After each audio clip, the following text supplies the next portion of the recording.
अब किडनीज जो हैं वो खुद एक पूरा का पूरा ऑर्गन है। वो ऑर्गन जाहिर बात है किसी खास किस्म के सेल से मिलके बना होगा या उसके अंदर और स्ट्रक्चर्स होंगे। वो स्ट्रक्चर्स जो हैं वो बेसिकली वो सारा काम परफॉर्म कर रहे होते हैं और वो स्ट्रक्चर्स हैं नेफ्रॉन्स, और उन्हीं नेफ्रॉन्स को अब हम स्टडी करेंगे इस सेक्शन में।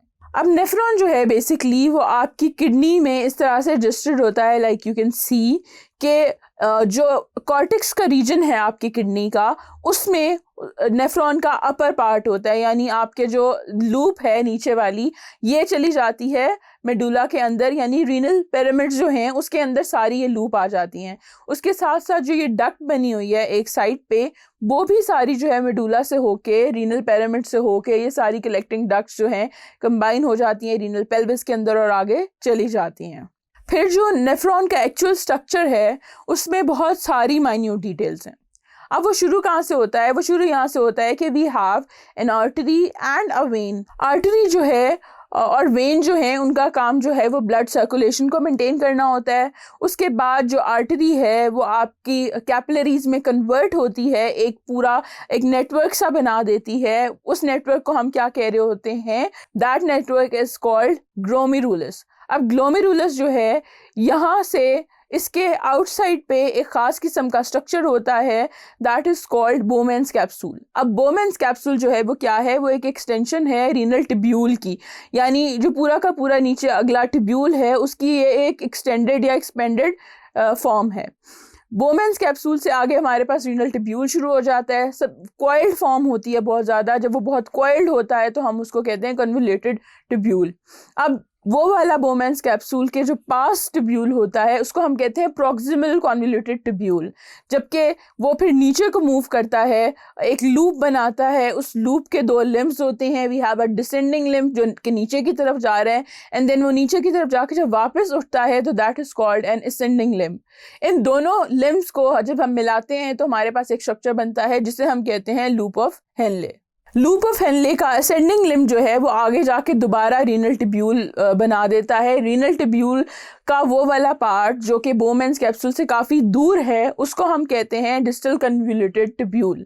डिस्टल कन्वोल्यूटेड टिब्यूल जो है वो लेटर ऑन जाके एक डक्ट में ओपन होता है और उस डक्ट को हम कह रहे होते हैं कलेक्टिंग डक्ट। इसके साथ साथ कुछ कैपिलरीज वगैरह भी जो हैं वो नेफ्रॉन के अराउंड प्रेजेंट होती हैं, इसलिए क्योंकि रीअब्जॉर्प्शन जो होनी होती है वो ब्लड में होनी होती है। जितना भी नेफ्रॉन है उसमें से जो जो चीज़ें रीअब्जॉर्ब हो रही होती हैं वो इन्हीं कैपिलरीज की वॉल्स के थ्रू रीअब्जॉर्ब हो रही होती हैं आपके ब्लड में। तो वी हैव वासा रेक्टा, ये वो कैपिलरीज हैं जो बिल्कुल आपके लूप के पास मौजूद हैं। इसके अलावा कुछ पेरिटिब्यूलर कैपिलरीज भी हैं जो कि रीनल टिब्यूल के अराउंड प्रेजेंट होती हैं। अब नेफ्रॉन को जो ब्लड दिया जाता है, जो सर्कुलेशन हो रही होती है ब्लड की, वो कैसे हो रही होती है वो अब हम देख लेते हैं। कि सबसे पहले हमारे पास क्या आती है? एक रीनल आर्टरी होती है जो कि किडनी के अंदर जाती है। रीनल आर्टरी जो है it gives rise to certain branches. अब ब्रांचेस जो हैं they project into the cortex. Cortex यानी जो ऊपर वाला बाहर वाला रीजन आपकी किडनी का होता है, और वहाँ से वो क्या बना देती हैं? वो अफेरेंट आर्टेरियोल्स बना देती हैं।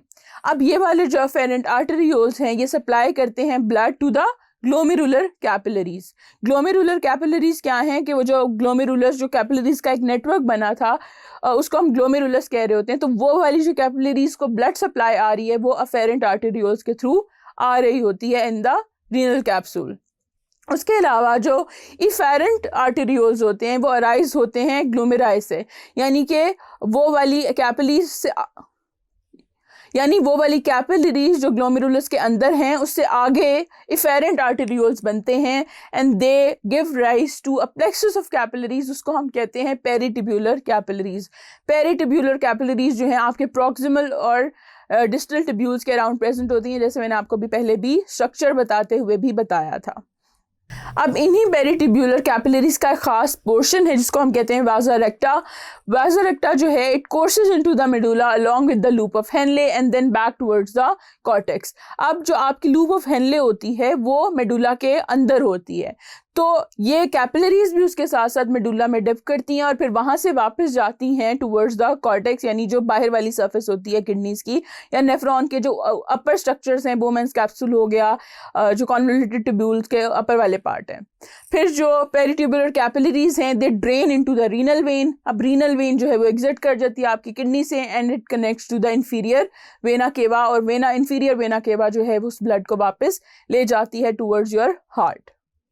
तो इस तरह से जो नेफ्रॉन्स हैं वो आपकी किडनी के अंदर ये वाले स्ट्रक्चर्स इन्होंने बनाए होते हैं और उसके थ्रू वो यूरिन फॉर्मेशन कर रहे होते हैं।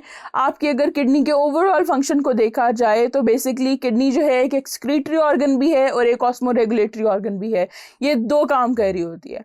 अब एक्सक्रीटरी फंक्शंस जो हैं उसके वो क्या हैं, filtration of nitrogenous waste from the blood, और दूसरा है removal of the same waste outside of the body, यानी उसने बॉडी से उसको एक्सपेल कर देना है।